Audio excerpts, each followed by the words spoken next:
লক্ষ্য করে জান্নাতীরা লাফিয়ে উঠবে, আল্লাহ এই তেলাওয়াত বন্ধ করেন না, বন্ধ করেন না, খুব মজা লাগে। আল্লাহ তখন জান্নাতীদেরকে উদ্দেশ্য করে বলবে, বান্দারে, দাউদের ওপর তো আমি কোরআন নাজিল করিনি। দাউদ তো উহুদের ময়দানে মার খায়নি। যার উপরে আমি কোরআন নাজিল করলাম তার কণ্ঠ কি তোমরা একবার শুনবা না? সুবহানাল্লাহ। তারপরে আল্লাহ রাব্বুল আলামিন হুজুরে পাক সাল্লাল্লাহু আলাইহি ওয়াসাল্লামকে বলবেন, বন্ধু আপনি এবার তেলাওয়াত করা শুরু করেন। আল্লাহর নবী সেদিন তেলাওয়াত করবে সূরা ইয়াসিন। ইয়াসিন ওয়াল কুরআনিল হাকীম। আল্লাহর রাসূল কুরআন তেলাওয়াত করা শুরু করবেন গো। জান্নাতীরা হেলতে থাকবে, দুলতে থাকবে, লক্ষ লক্ষ বছর শুনতে থাকবে।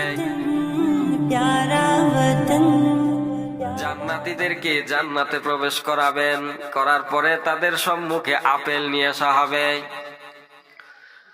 আপেল নিয়ে আসার পরে জান্নাতীরা আল্লাহ রব্বুল আলামিনকে বলবে, রব্বুল আলামিন এরকম আবার কি ফল দিছে, তো আমরা দুনিয়াতেও খেয়েছি। আল্লাহ বলবে, বান্দারে তুই একবার কামড় দিয়ে দেখ। বান্দা যখন আপেলে একটা কামড় দিবে, এত স্বাদ, এত স্বাদ।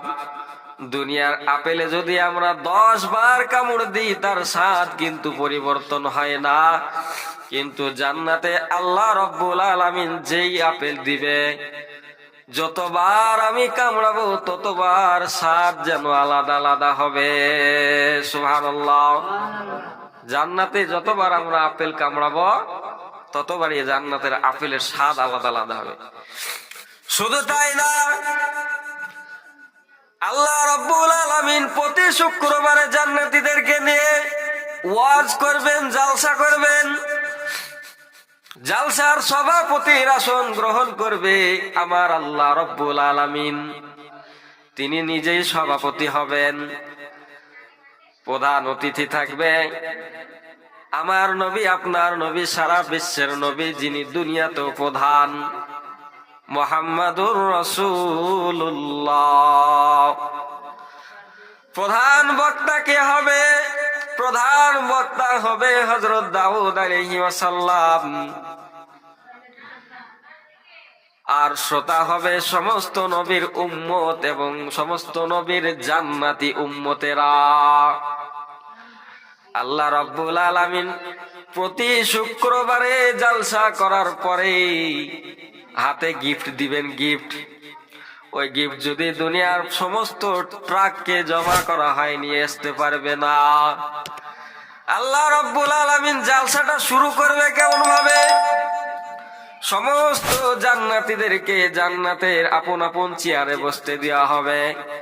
চেয়ারে এত দামি, এত দামি চেয়ারের যদি একটা কোনা ভেঙে দুনিয়াকে 10 বার বিক্রি করা হয়, ওই চেয়ারের কোনাটুকের দাম দিতে পারবে না।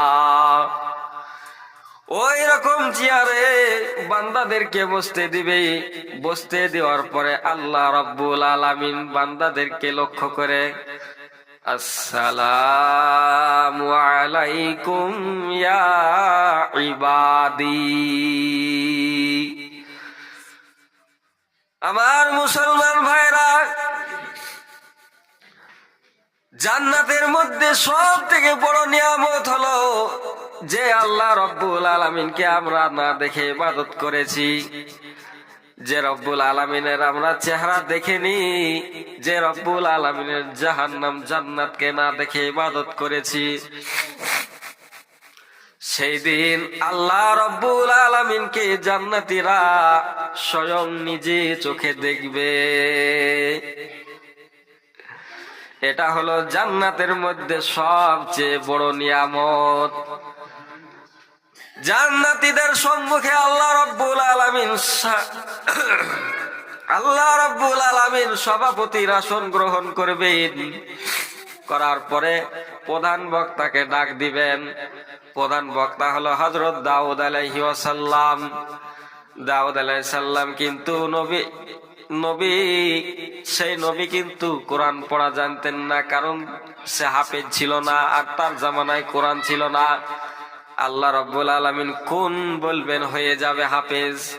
সেদিন দাউদ আলাইহিস সালাম তিনি সূরা মুজাম্মিল তিলাওয়াত করে শোনাবেন। হযরত দাউদ আলাইহিস সালামের এত সুন্দর কণ্ঠ ছিল, এত সুন্দর কণ্ঠ ছিল, তিনি যখন জবর তিলাওয়াত করতেন আকাশের পাখিগুলা পাখা মেলা ছেড়ে দিত, বাতাস বওয়া বন্ধ হয়ে যেত। যাওয়ার পরে তিনার তিলাওয়াত শুনতেন।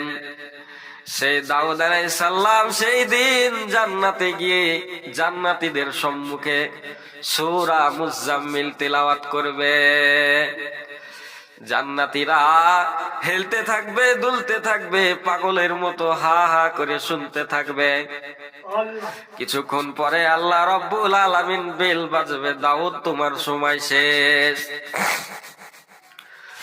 তারপরে আল্লাহ রাব্বুল আলামিনকে লক্ষ্য করে জান্নাতীরা লাফিয়ে উঠবে, আল্লাহ এই তিলাওয়াত বন্ধ করেন না, বন্ধ করেন না, খুব মজা লাগে।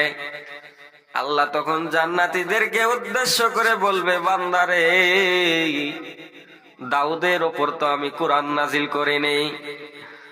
দাউদ তো উহুদের ময়দানে মার খায়নি। যার উপরে আমি কোরআন নাজিল করলাম তার কণ্ঠ কি তোমরা একবার শুনবা না? সুবহানাল্লাহ। তারপরে আল্লাহ রাব্বুল আলামিন হুজুরে পাক সাল্লাল্লাহু আলাইহি ওয়াসাল্লামকে বলবেন, বন্ধু আপনি এবার তেলাওয়াত করা শুরু করেন। আল্লাহর নবী সেদিন তেলাওয়াত করবে সূরা ইয়াসিন। ইয়াসিন ওয়াল কুরআনিল হাকীম। আল্লাহর রাসূল কোরআন তেলাওয়াত করা শুরু করবেন গো। জান্নাতীরা হেলতে থাকবে, দুলতে থাকবে, লক্ষ লক্ষ বছর শুনতে থাকবে। তারপরেও আল্লাহ রাব্বুল আলামিন আরেকটা বেল বাজাবে। বাজানোর পরে বলবেন, মুহাম্মদ আপনার টাইম শেষ। জান্নাতীরা সকলে লাফিয়ে উঠবে আর বলবে, আল্লাহ মেহেরবানি করে এই তিলাওয়াত বন্ধ করেন না, বন্ধ করেন না। আল্লাহ জান্নাতীদেরকে লক্ষ্য করে বলবে, বান্দারে দাউদকে তো কণ্ঠ দেনেওয়ালা আমি, মুহাম্মদকে কণ্ঠ দেনেওয়ালা আমি। যাদেরকে আমি কণ্ঠ দিলাম তাদের কণ্ঠ শুনে তোমরা এত পাগল হয়ে গেলে, কণ্ঠে দেনেওয়ালার মালিকের কণ্ঠ কি তোমরা একবার শুনবা না? সুবহানাল্লাহ। সেই দিন আল্লাহ রাব্বুল আলামিন নিজের কণ্ঠে তেলাওয়াত করে শোনাবেন সূরাতুর রহমান। আমরা পড়ি আর রহমান, আল্লাহ রাব্বুল আলামিন সেদিন পড়বেন আনার রহমান, আমি হলাম দয়ালু। সুবহানাল্লাহ।